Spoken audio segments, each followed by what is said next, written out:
evil insurance broker. His name is Stephen Tucker.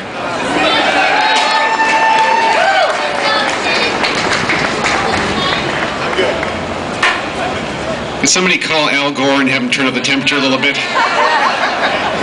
You know? Al Gore, I think of Al Gore like Forrest Gump. Global warming is like a box of chocolates. You never know what you're going to get. Obamacare, 1 year later, huh? Wow. Talk about tax increases, and can we just say rationing of care? I know we're not supposed to talk about that, but in 2005, the American Academy of Cardiology did a lengthy study, and they wanted to find out the survival rate of people who have surgery on Medicaid compared to those who have surgery on private health insurance. And that study revealed that people who have surgery on Medicaid are 50% more likely to die after surgery than those with private health insurance. So the government said, well, we can't have that. We got to get more big government on top of that. So then they did a study in 2009. The University of Virginia did a follow-up study, and they found out that now the likelihood to die is 97% more. Now, if we know Obamacare is going to lower the Medicare reimbursement ratio to less than that of Medicaid, according to Richard Foster, the chief Medicare actuary, is that not one big death panel?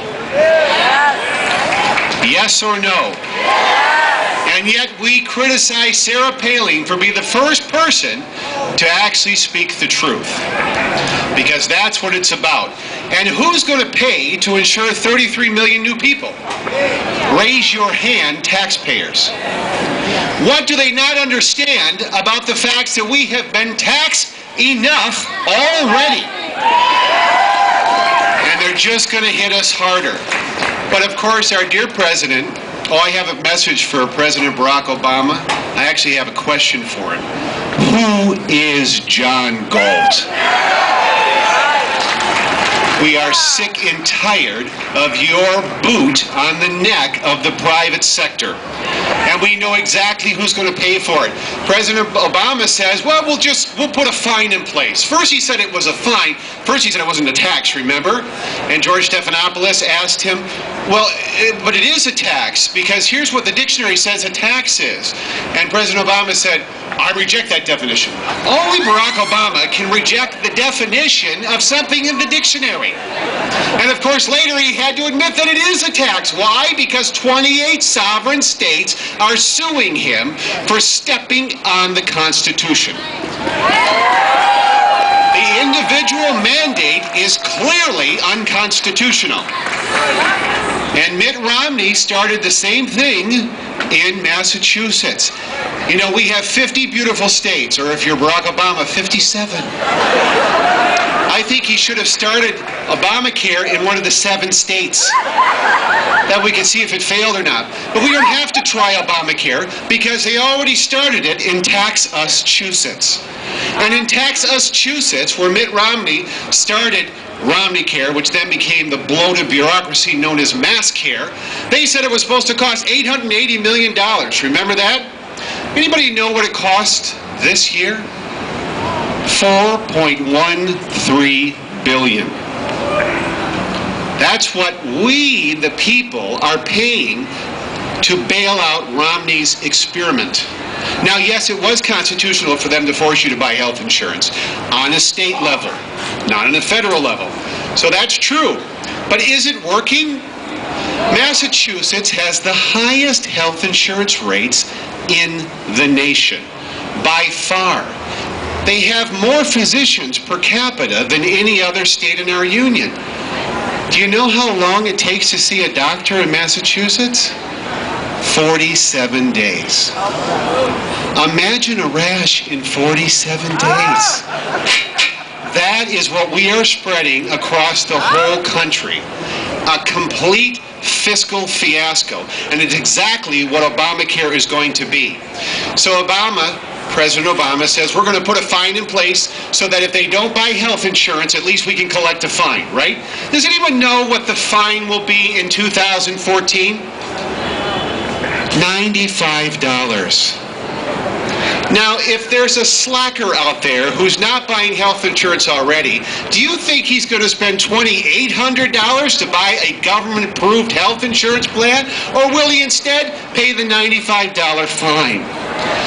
Worse yet, how are you going to collect that fine when we already know 47% of American tax filers pay no income taxes? Zero. So, here's what President Obama said. Well, we're just going to have the IRS go after him. That's what we're going to do. Matter of fact, we're going to put you in prison if you don't buy health insurance. And what did the Tea Party say?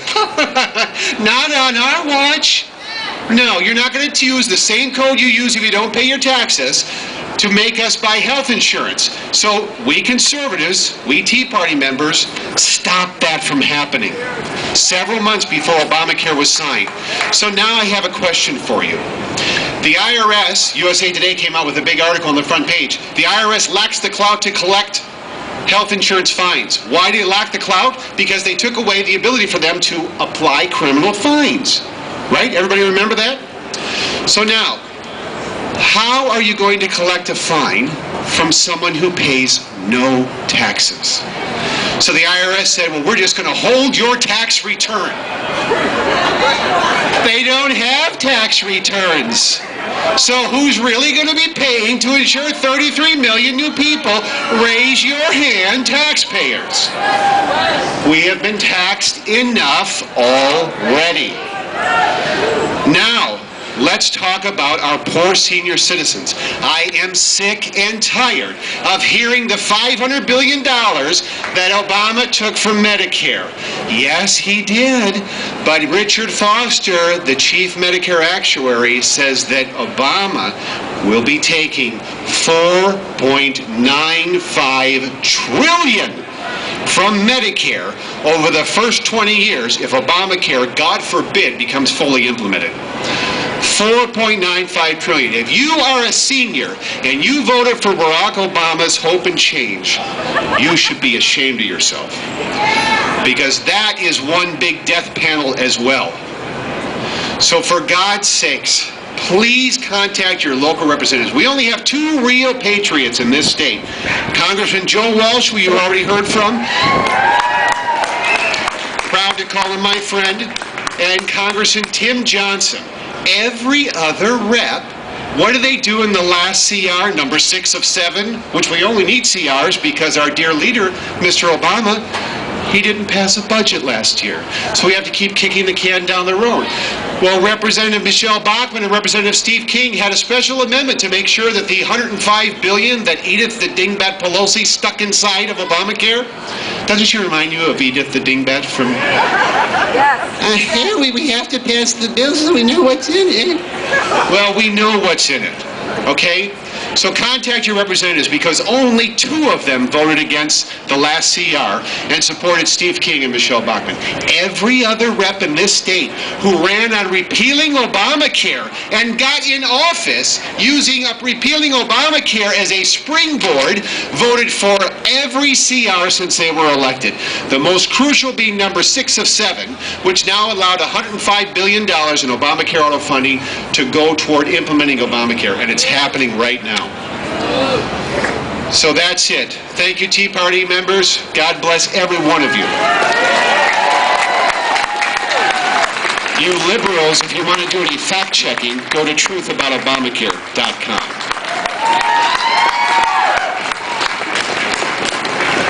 Thank you, Steve Tucker. One last speaker on healthcare. He's a Chicago native, and he's from D.C. right now.